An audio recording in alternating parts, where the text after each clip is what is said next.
नमस्कार। मैं रजनीश शर्मा हूँ। ईटीवी भारत में आप सभी का स्वागत है। और हमें आपके साथ ये साझा करते हुए प्रसन्नता हो रही है कि हिमाचल का जिस क्षेत्र में हिमाचल की पहचान है, सेब के साथ हिमाचल की खास पहचान है।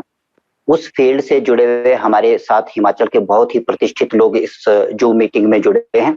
और केंद्रीय बजट आप सभी को पता है आने वाला है, वित्त मंत्री बजट पेश करेंगे। और डबल इंजन की सरकार कही जाती है कि जिस तरह से केंद्र में एनडीए की सरकार है, हिमाचल में भाजपा की सरकार है, तो डबल इंजन की सरकार का फायदा जो है वो अक्सर उसके फायदे गिनाए जाते हैं। तो हिमाचल की जो खास पहचान है वो सेब के साथ जुड़ी है, और सेब की जो आर्थिकी है वो बहुत बड़ा संबल हिमाचल प्रदेश को देती है। खुद के आर्थिक संसाधन सीमित होने के बावजूद सेब कारोबार जो है यहाँ 4,500 से 5,000 करोड़ के बीच में है, और 4 लाख बागवान परिवार है। प्रत्यक्ष अप्रत्यक्ष रूप से बहुत से लोगों की, लाखों लोगों का इससे जुड़ा हुआ है। तो इसके क्या क्या इस फील्ड में, इस सेक्टर में, बागवानी के सेक्टर में बाधाएं हैं, और किस किस तरह के ये सवाल हैं, और आगे इसका भविष्य किस तरह के, इसके ऊपर हम आज सब मिलकर चर्चा करेंगे। हमारे साथ स्टेट एडिटर ईटीवी के साथ में जुड़े हैं प्रदीप सिंह रावत जी। और मैं अभी उनको कहूंगा कि वो अपनी बात इसमें रख अपनी शुरू करें। थैंक यू रजनीश जी। ये ईटीवी भारत जो है ये एक मंच दे रहा है आप सभी लोगों को, और हम आगे भी इस तरह के कार्यक्रम या इस तरह के डिबेट शो और भी ऑर्गेनाइज करते रहेंगे जो जन सरोकार से जुड़े हुए हैं, जो हिमाचल से जुड़े हुए हैं, हिमाचल की के विकास से जुड़े हुए हैं। और आज हम जो है जो आगामी केंद्रीय बजट 1 तारीख को निर्मला सीतारमण पेश करने वाली हैं, उसको लेकर हिमाचल की जो उम्मीद है उस पर बात करेंगे। और सबसे ज्यादा उम्मीद जो है वो सेब बागवानों ने लगाई हुई है, क्योंकि जो हिमाचल का सेब बागवान है वो हिमाचल की आर्थिकी में सबसे बड़ा जो हिस्सेदार है। और हिमाचल की यही खूबी जो है वो देश विदेश तक पहुंची है। सेब जो है हिमाचल की पहचान है, लेकिन कई समस्याएं जो है इस सेब को बाजार तक और आम लोगों तक पहुंचाने में समस्या आती है। फिर चाहे वो सड़क की सुविधा हो या विदेश से आने वाला जो सेब है उस पर आयात शुल्क कम होने के कारण हिमाचल के सेब सेब की अनदेखी कई जगह होती है, उसका रेट डाउन हो जाता है। इस तरह की कई चीजें हैं जिस पर आज हम बातचीत करेंगे। और हमारे साथ जो खास मेहमान हैं, क्योंकि वो अपने अपने क्षेत्र के खासकर बागवानी में जो है एक नाम है, तो वो आज इस कार्यक्रम में हमसे जुड़े हैं और वो बताएंगे कि आखिर उनकी क्या समस्याएं हैं और क्या उनकी उम्मीद है इस केंद्रीय बजट से, खासकर सेब को लेकर। रजनीश जी। जी धन्यवाद प्रदीप जी। हमारे साथ जैसे रामलाल चौहान जी जुड़े हैं, और ये किसी परिचय का मोहताज नहीं है हिमाचल प्रदेश में, और इन्होंने बहुत से प्रयोग किए हैं, देश विदेश में इन्होंने यात्राएं की हैं। सेब बागवानी के पास को लेकर इनके पास बहुत विशाल अनुभव है, सेब की वैरायटियों को लेकर, सेब उत्पादन को लेकर, और इसके रास्ते में जो बाधाएं आती है उन सभी चीजों को लेकर। तो मैं सभी से ये अपेक्षा करूंगा कि अपनी बात बहुत ब्रीफ में रखें, क्रिस्प, जो बात है तथ्यात्मक और तर्क के रूप में बहुत ब्रीफ में रखें, ताकि सभी लोगों को बोलने का मौका मिले। आप किस तरह से देखते हैं कि केंद्र सरकार को हिमाचल के इस बागवानी सेक्टर को, इस सेब सेक्टर को, क्या केंद्र सरकार जो है किस किस तरह की मदद करनी चाहिए, किस किस तरह की उम्मीदें केंद्र से हम लोगों को करनी चाहिए हिमाचल? जी, पहले तो मैं ईटीवी का बहुत बहुत आभारी। आपने मुझे इस काबिल समझा और अपने कुछ विचार जो बागवानी के बारे में मुझे जानकारी है वो मैं आपसे शेयर करना चाहता हूँ। और अभी बजट आने वाला है, मैं उसको थोड़ा सी आपके कुछ विचार भौगोलिक वर्ल्ड में ऐसी से पैदा करने की कहीं भी नहीं है।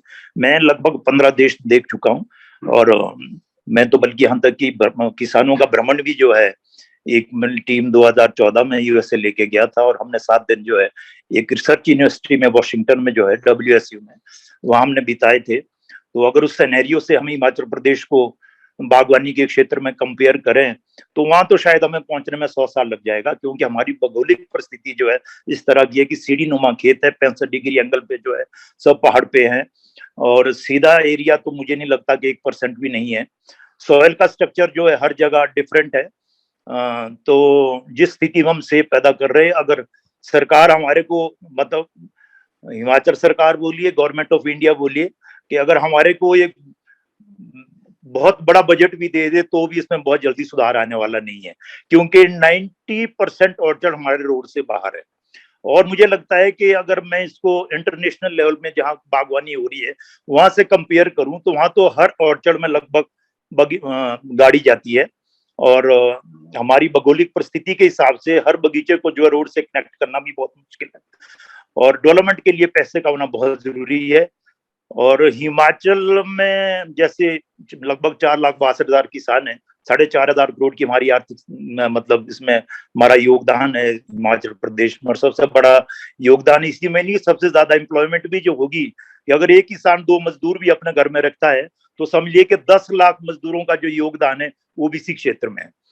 तो अब आपने कहा कि सरकार हमारे लिए कर, देखिए साहब बात ये है कि हमारी मेजर रिक्वायरमेंट क्या है। पहले तो हमारे ऑर्चर्ड जो रोड कनेक्टेड हर ऑर्चर्ड होना चाहिए, हर बगीचे में अगर गाड़ी जाती है तो वो बहुत बड़ी बात है।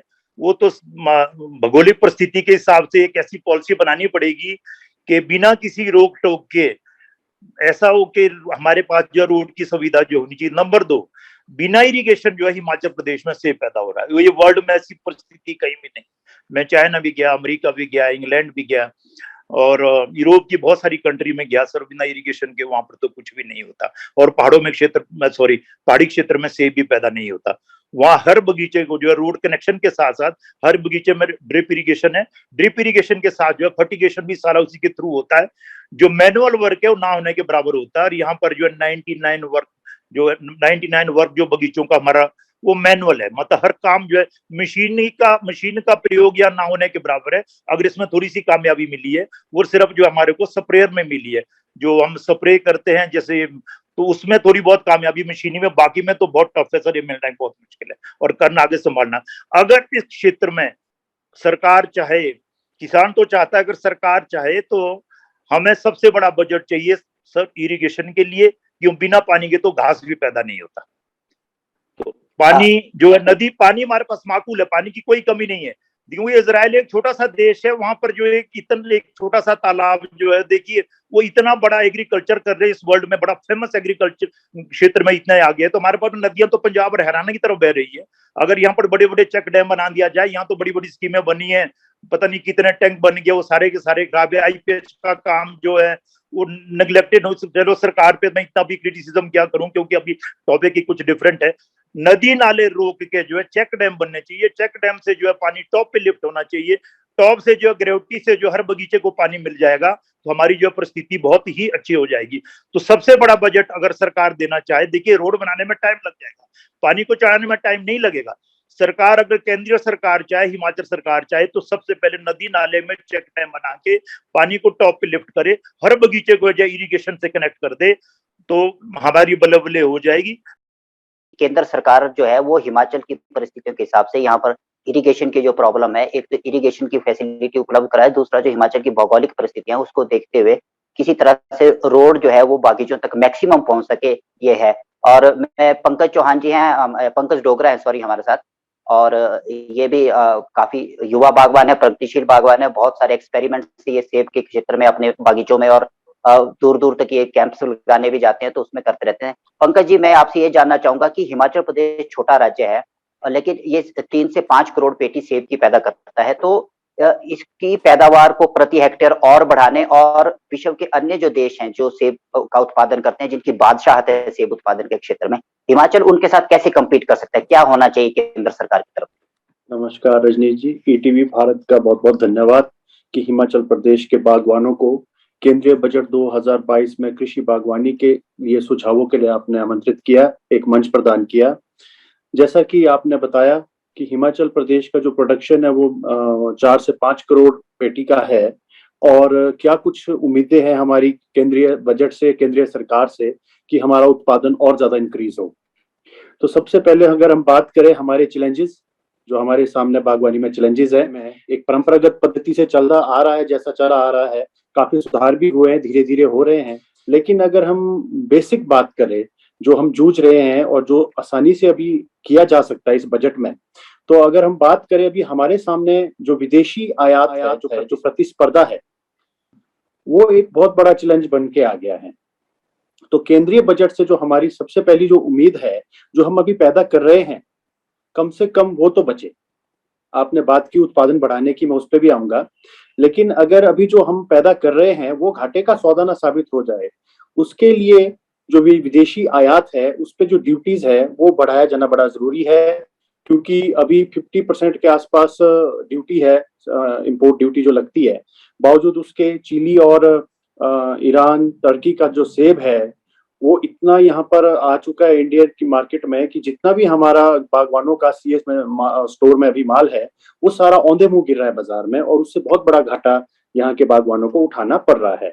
तो मायने नहीं रख रहा है कि जो हमारा उत्पादन है वो बेशक बढ़े, लेकिन जब बाजार ही हमारे को उतना अच्छा नहीं मिलेगा, हमारा प्रोडक्शन कॉस्ट ज्यादा है, इनकम हमारा कम हो जाएगा, बाहर के सेब का कंपटीशन हमारा ज्यादा बढ़ जाएगा, तो ये मायने नहीं रख पाता है कि हम उत्पादन को और ज्यादा बढ़ाए या जितना मर्जी बढ़ा दें, ये घाटे का सौदागर बनेगा। तो पहली बात तो ये है कि 35% कृषि सेस विचाराधीन है, वो तुरंत प्रभाव से लागू किया जाए इंपोर्ट किए जाने वाले सेब पे, ताकि ये कम से कम 85% बन जाए और बाहर से आने वाला सेब थोड़ा महंगा हो जाए और हमारे सेब को यहाँ पर थोड़ा सबल मिले। और दूसरी बात है कि सेंट्रल गवर्नमेंट से बहुत सारे इसमें यहाँ उत्पादन बढ़ाने के लिए, जो आपने क्वेश्चन किया था कि उत्पादन बढ़ाने के लिए क्या किया जाए, बहुत सारी उम्मीदें हैं हमारी केंद्रीय बजट से। सबसे पहली बात है, अगर हम हाल ही के साल में देखें, वर्ष में देखें, जो हमारा रॉ मटेरियल होता है, रॉ मटेरियल पर जीएसटी अचानक बढ़ती है, विद इन सीजन बढ़ती है, और रॉ मटेरियल कम से कम 25 से 30% हाइक हो जाता है। सबसे बड़ी बात है कि जो केंद्रीय सरकार है वो हमारे जितने भी एप्पल प्रोडक्शन से संबंधित जितने भी रॉ मटेरियल्स है उस पे जीएसटी की दरों को कम करे, ताकि किसानों को सीधा सीधा लाभ पहुंच सके। और जितना हमारे को, जैसे हमारा कार्टन्स है, बॉक्सेस है, ट्रेज है, उस पे सेपरेटर्स है, गत्ते पे जीएसटी बढ़ी है पिछले दिनों, तो उसका खमियाजा किसानों को भुगतना पड़ा कि रॉ मटेरियल अचानक से हाई। जैसा कि इन्होंने बताया है, रामलाल जी ने बताया, ये बहुत सही बात है।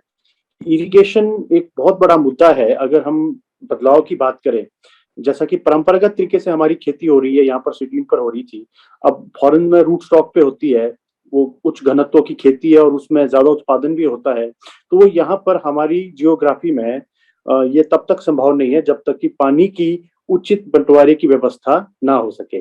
और सड़कों का आपका ये कहना है कि एक तो आयात शुल्क वाला मामला, जो विदेशों से सेब आता है उस पर आयात शुल्क बढ़ाया जाए, और जो अन्य उपकरण है, चीजें हैं, पेस्टिसाइड्स वगैरह, उस पर इम्पोर्ट ड्यूटी घटाई जाए, इरिगेशन का ये किया जाए, तो हम लोग जो है, और जो अभी मौजूदा स्ट्रक्चर में सेब है उसको बचाने की जो मौजूदा तात्कालिक रूप से वो किया जाए।